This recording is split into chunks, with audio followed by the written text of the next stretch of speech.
We're going to do something different on this episode. I've had people submit their pitches via video. So we're going to watch them together. And then I'm going to give my reaction to them and all the advice I have for how to pitch that company based on the pitch I heard even better.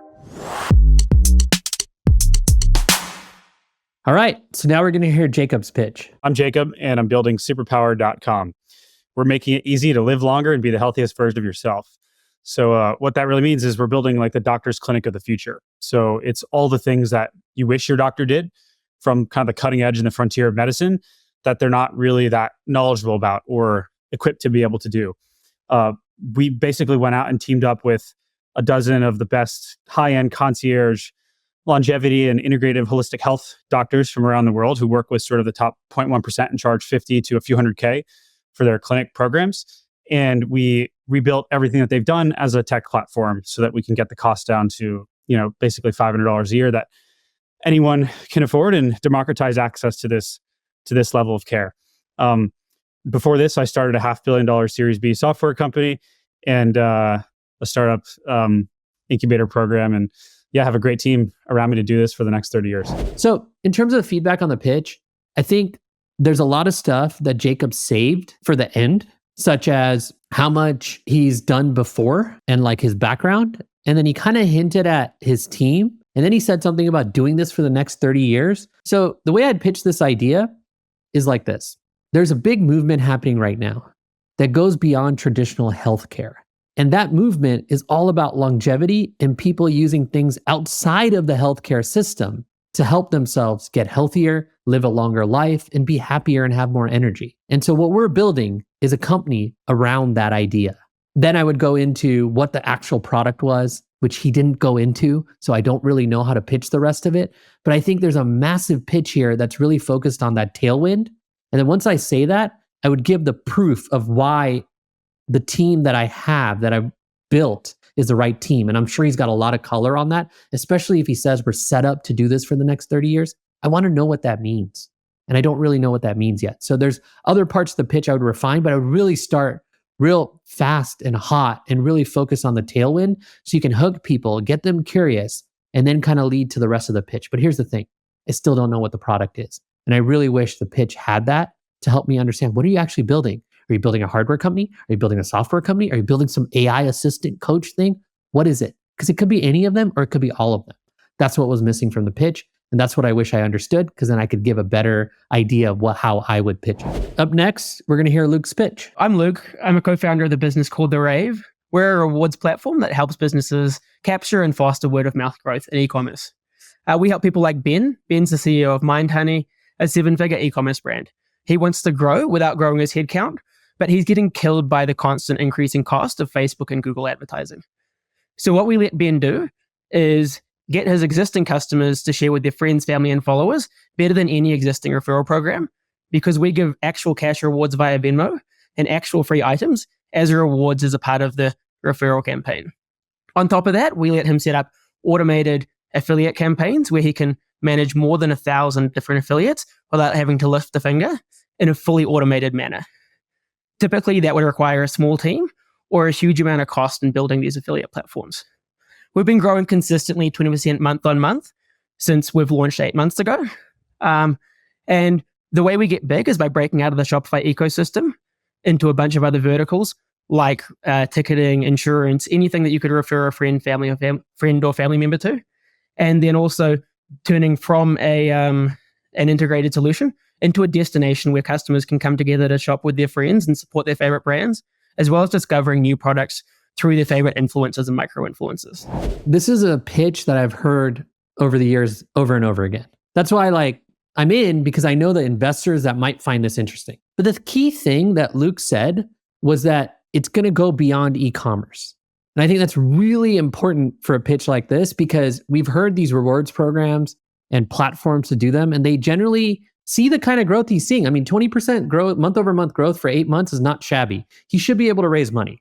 But the biggest issue is a lot of companies in the space have the same thing that has happened to them. And then they hit some form of revenue, which is not insignificant. And then they die because there's just a cap on e-commerce and, this build versus buy. New platform comes around, has new capabilities. You switch it. All these things exist. So what you're really trying to do in this business is create something that has more longevity and goes beyond e-commerce. And he hinted at that, but I wish he would have like done more with that. With that said, the way I'd pitch this idea is I'd actually lead with, we're growing 20% month over month for the last 8 months. And then I would say, what we do is we've created a unique rewards program that allows people to get rewards for real goods that they actually want. And we think this can expand to many different verticals beyond e-commerce. Come talk to us. That's what I would say with the information I was presented on the pitch. But I'm sure that there's additional things that Luke could get value from in the pitch if I knew what those were. And he didn't share those in the pitch. For example, why did he start the company? Who else is on the team? Where is the kernel of the idea and where did it come from? What's the origin story?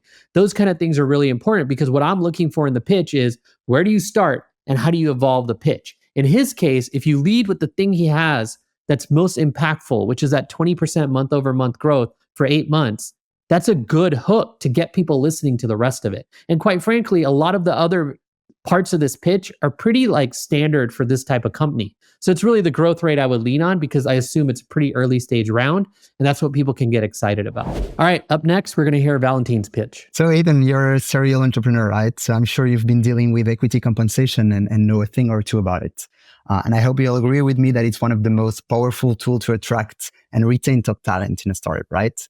Yet, it's just a legal mess and so costly to manage. So many founders just struggle with communicating accurately the value of the equity they're granting. Now, just think about how painful this can be when you're hiring outside of the US. So many companies are going global from day one these days with team members in India, France, Australia, the UK, you name it, right? Just think about local regulations and the additional complexity you need to think about. Well, we've just built Easop to solve that. We've built the first equity compensation solution for global teams. With Easop, you're just one click away from compensating your team with equity in a compliant, transparent, and cost-efficient way. We integrate with Carta and Pulley and let founders operate independently from law firms all over the globe and get their equity compensation job done at a fraction of the price they would pay otherwise. With Valentin's pitch, I was out until I heard what he didn't say, which is there are law firms that manage this process that costs a lot of money. And once I realized that that's the piece he's replacing, I got more excited. So I'm in on making intros because of that kind of final little note he said that really got me and hooked me. And I wish that he had basically taken that part and kind of blown it out more. I'm okay with him talking about the pain because when he's talking to an investor, the investor is very likely going to understand this pain. But at first, when he started talking about equity, right away I thought of Carta and Pulley and these other tools. And I'm like, wait, what are you talking about? They already do that for me. But really, he fills a gap that's a very important gap that today lawyers are filling. So it's all manual labor and it's a services business and it's very messy. He's right. Giving equity to people who are in other countries internationally, whether it's like you're in like France and trying to give equity to a US person or you're in the US trying to give equity to someone in France, gets very complicated.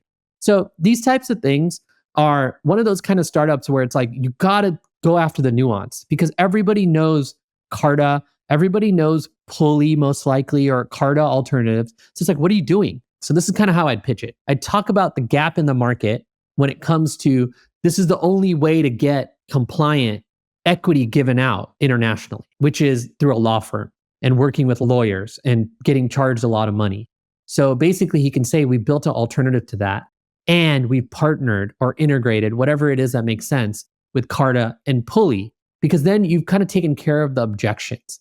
And then I would get into the whole business and I would talk more about what the real opportunity is. Because to me, the opportunity isn't just American companies going international. It's also non-US based companies going international, their version of international, which is to US employees and things like that. So I think it's a very powerful business. I'm curious about how much traction he has. And I'm curious about all kinds of other things that he didn't address in the pitch, which are all things that I would add to the pitch. But in terms of the pitch being powerful and it being impactful, I think it's not that hard because there's a lot of pain here and the alternatives if I'm assuming this correctly, are very expensive. That's a wrap for this pitch feedback session that was a little different. If you want to pitch me, go to hiten.show, HITEN.SHOW, and you'll find a way to apply to pitch. The show is produced by Supermix. Thanks for joining.